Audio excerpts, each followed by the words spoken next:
Olá, amigos, boa noite. Aqui é Paula Aparecida. Eu faço parte da diretoria dos sindicatos enfermeiros aqui no estado de Sergipe. E no Conselho Estadual de Saúde eu coordeno a Comissão Intersetorial de Saúde do Trabalhador e da Trabalhadora a nível estadual.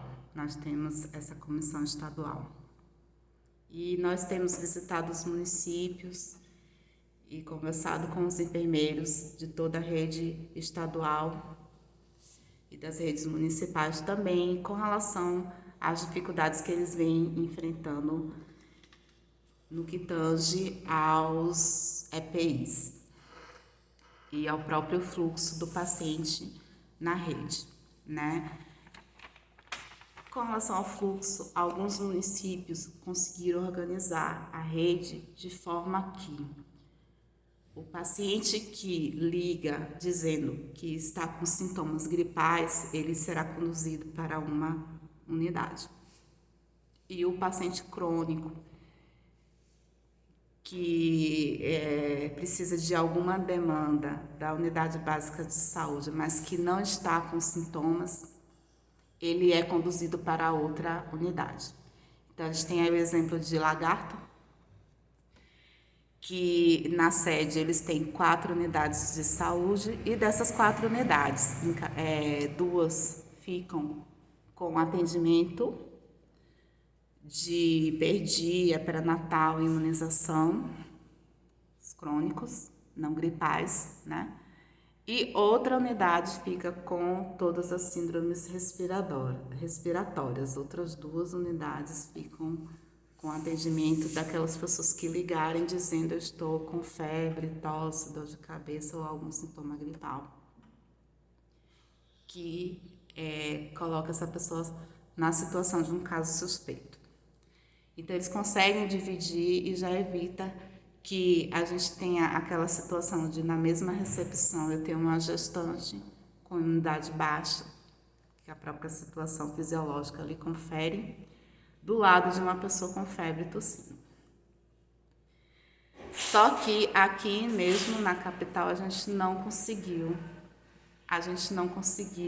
fazer essa divisão certinha. Porque, por exemplo, a gente tem um bairro imenso com uma única unidade para atender todo mundo. Uma unidade sozinha com 6 equipes. E apesar de ter mais equipes para atender, a gente não consegue essa divisão porque é uma porta só. Nem todas as unidades de saúde têm 2 portas, que a gente poderia até tentar dizer na mesma unidade de saúde.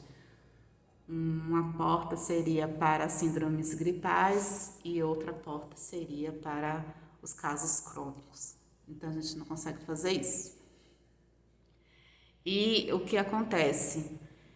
Aracaju, por ser uma capital, o deslocamento entre uma unidade e outra, a pessoa precisaria usar um ônibus para poder chegar para outro posto de saúde e ela iria ganhar mais um fator de risco em pegar um ônibus aglomerado para se deslocar para outra unidade.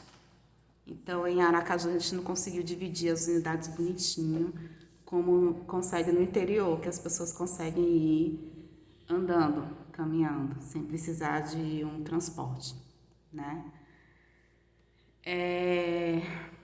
Ainda com relação ao fluxo, a gente está lutando para que seja definido um único hospital que receba todos os casos suspeitos ou confirmados. Porque a situação que a gente tem hoje é de cada hospital está com 10 leitos de Covid. E todos estão sendo expostos, né? Até mesmo pela questão da garantia dos EPIs, que como está escasso, os capotes, como eu acabei de falar, estão escassos, a gente não vai conseguir enfrentar a epidemia inteira com a certeza de que todo mundo vai ter capote todo dia. Então, que se poupassem os recursos e direcionassem esses EPIs para um único hospital. E a gente teria a certeza de que quem estivesse nesse enfrentamento estaria com os EPIs dentro do padrão ouro que a gente sempre recomenda. Só que no momento a gestão não se organizou nesse sentido, a gente continua com o fluxo espalhado para todos os hospitais, ainda não se definiu quem é o hospital referência. No que tange aos testes rápidos para os profissionais de saúde, alguns municípios já receberam na rede básica e está testando somente os pacientes, os profissionais, aliás, que apresentarem sintomas. O que a gente contesta? Porque se, por exemplo, a gente teve um caso no hospital de urgência em que o paciente deu entrada com meningite e como ele foi a óbito e todo o óbito está sendo coletado o material, depois que colheu o material, identificou que ele era Covid. E simplesmente esse paciente andou a metade do hospital. Ele andou pela área azul, depois ele foi encaminhado para o isolamento da área verde, por ser meningite. E depois ele agravou, foi encaminhado para a vermelha e foi entubado. E depois da vermelha foi para UTI. Então, todos esses profissionais que foram expostos, eles deveriam ser afastados, né? E eles deveriam ser testados.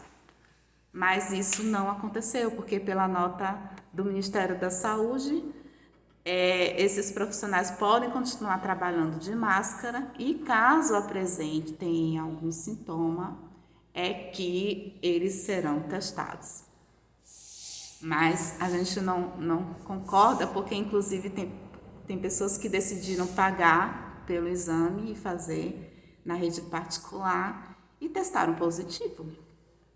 Então, como é que a gente vai garantir que a gente não vai ter profissionais por aí assintomáticos, inclusive transmitido para os pacientes que eles estão atendendo?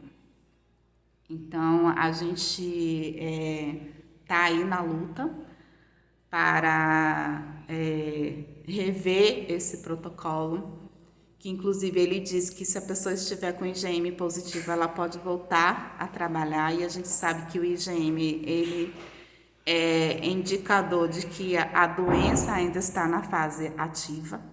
O que me confere cura é o IgG positivo. Então, a gente está aí na luta para que só deixe voltar a trabalhar quem estiver com IgG positivo. E testar todo mundo. Afastar todos os expostos, testar todos os expostos e deixar voltar somente quem estiver com o IgG positivo, que é o indicador de que você já passou pela viragem sorológica e já conseguiu responder por este vírus. Com relação à estrutura dos hospitais, a gente está lutando aí para ter a câmara de descontaminação. Esses dias eu assisti o vídeo do Hospital Espanhol, onde na saída da área Covid existe uma câmara que os profissionais passam, recebem um jato de ácido hipocloroso, que deve ser em torno de 1 a 10%, e antes de se desparamentar, eles passam por essa descontaminação e conseguem retirar os EPIs sem risco de se contaminar. Essa é a nossa luta também aqui em Sergipe, para que os hospitais tenham essa câmara. Independente de Covid, a gente tem outros tipos de bactérias e vírus também que precisam de uma descontaminação antes da retirada dos EPIs. Então, a gente realmente pretende que isso seja protocolo para todos os hospitais, né?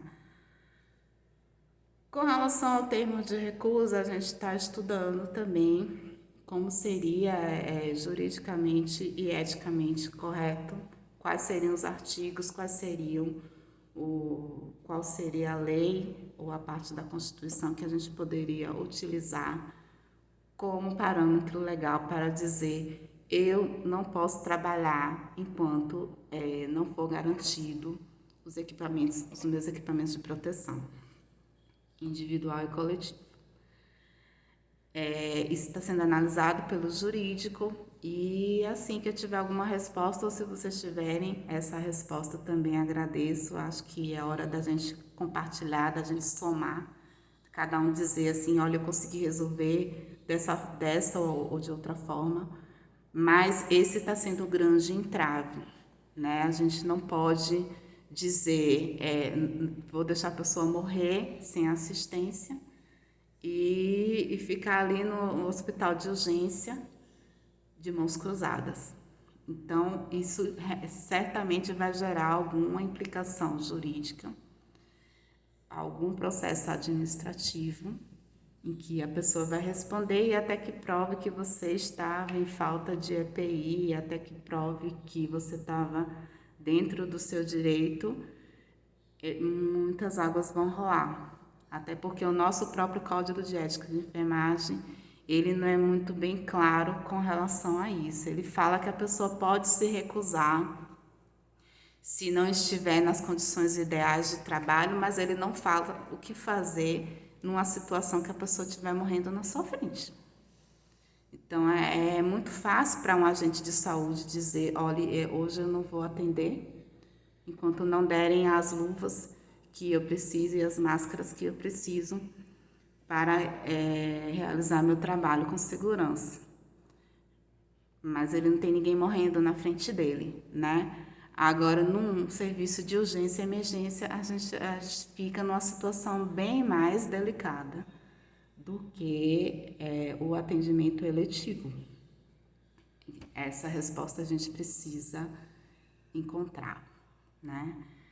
Então é isso, meus amigos. Eu queria aí agradecer o convite de Davi Apóstolo e espero que a gente receba também contribuição de vocês para responder a algumas questões que a gente está ainda sem resposta. Então, uma boa noite a todos e agradeço aí a audiência.